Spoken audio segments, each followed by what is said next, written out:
Madam Web is probably one of the worst superhero movies I've ever seen. And yes, I do think it's worse than Morbius, and it may even be worse than that 2015 Fantastic Four movie we got a few years ago. So let's talk about this thing. As always, this video will have spoilers if you care about that for this movie. So if you don't want spoilers, head over to my shorts, TikTok, or Instagram and check out my one-take movie review on this movie. But without further ado, let's talk about Madam Web.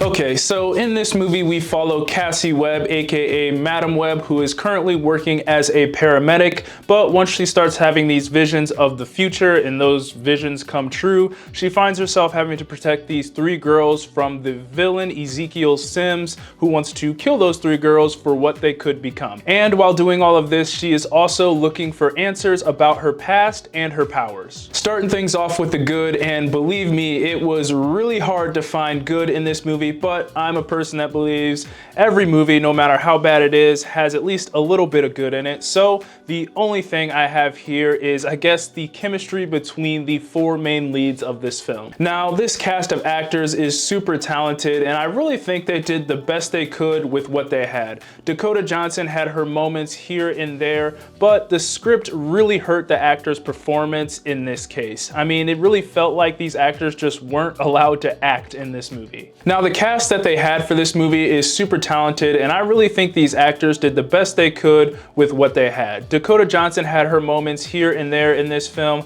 but I think this is a case where the script really hurt the actor's performance in this movie. And that sucks because, as I said before, these actors are super talented, and I think things could have turned out way better than they did if they were given a better script. Moving on to the so-so, and the only thing I have here is the premise. Now, I thought the premise was pretty cool for this movie. Essentially, you have someone who can tell the future going up against someone who is trying to take out the three girls that she was trying to protect because of who they may become one day.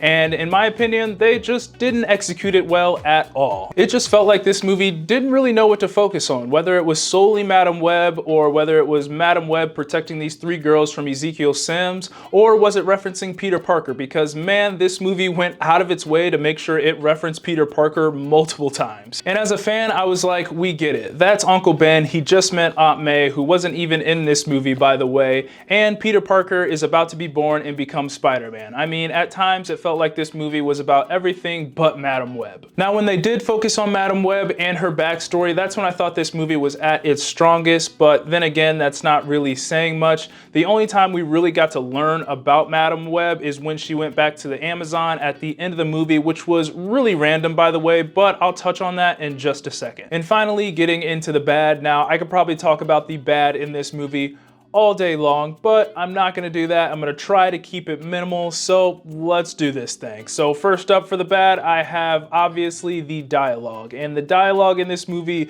was easily the worst part of this entire film. Now, this is something that you notice right off the bat in the opening scene, and a lot of these lines that you hear in this movie, you just honestly can't believe that the actors are actually saying these lines. I mean, it really felt like they didn't let these actors ad-lib at all, and I wouldn't be surprised if there was a teleprompter or someone holding up cue cards on set telling the actors to read word for word what they see on that with no exceptions, because at some points in this movie, that is exactly what it sounded like. And it definitely didn't help that half of the villain's lines were dubbed over in post, because a lot of the times his mouth was not matching what he was saying on screen. All in all, a lot of these lines I just had to laugh at because I genuinely could not believe that what I was seeing and hearing was actually real. And next up for the bad, I have the pacing. And the pacing in this movie was just not good by any means. This was a movie that was just under 2 hours, which honestly is kind of short for movies nowadays,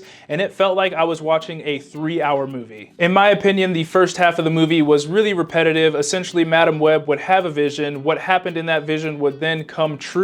She would be really confused, and then we would repeat the process in the very next scene. And it was one of those things where I was just like, okay, we get it. She can see the future and those visions happen unless she does something about it. Let's move on to the next thing. Also, as I said before, this movie will just stop to make sure it references anything to do with Peter Parker, and that just kind of screws with the whole flow of the movie. And then at the very end of this thing, it stops again right before the climax so Madam Web can go to the the Amazon and learn about her past and her powers. Now, I didn't mind the whole sequence of her going back to the Amazon. It was just really weirdly placed. I mean, it was right before the climax, so as I said before, they had to stop the movie to give us this whole explanation on where her powers came from and what her past was like, and I just feel like this is something that should have took place earlier in the movie when she first started having her vision. Next, for the bad, I have the editing, and the editing in this film was just so disorienting. This was another one of those things that started right there in the beginning of the movie in the very first scene,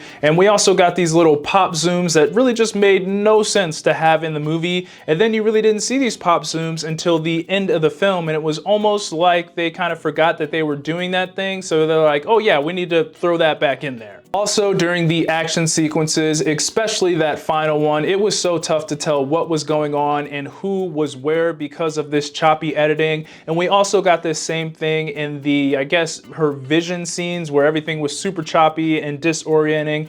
And maybe that was a creative decision, but man, it just made it hard to really understand what was going on during the action scenes and the scenes where she had her visions, because everything, as I said before, was just super choppy and disorienting. And finally, for the bad, and I guess this isn't really part of the bad category of this movie, this is more of a why I thought this movie turned out so bad, and that is because of studio involvement. Now, I know I just tore this movie apart, but I am not discrediting the people who worked on this movie in any way. At the end of the day, I know movies are super tough to make, especially when a studio gets involved and doesn't let the director execute their original vision for the movie. And I feel like that's what happened here. This is one of those movies where it felt like there were a lot of rewrites and reshoots from Sony, and it gave us the result that we got, and those who worked on the film suffered from it. Now, I don't know if that is 100% the case, but it sure does feel like it. So in my opinion, this one is more on the studio of Sony than it is on the people who made this film. Now, at the end of the day, this movie had a cool premise, a great cast, and a very accomplished director attached to it, but because of studio involvement, this movie fell short of what it could have been. Those are my thoughts on Madam Web. Be sure to let me know what you thought of the movie down in the comments, and as always, be sure to like, subscribe, comment, get your Eazy Apparel at shopeasyapparel.com. God bless, and I'll see you guys later. Peace.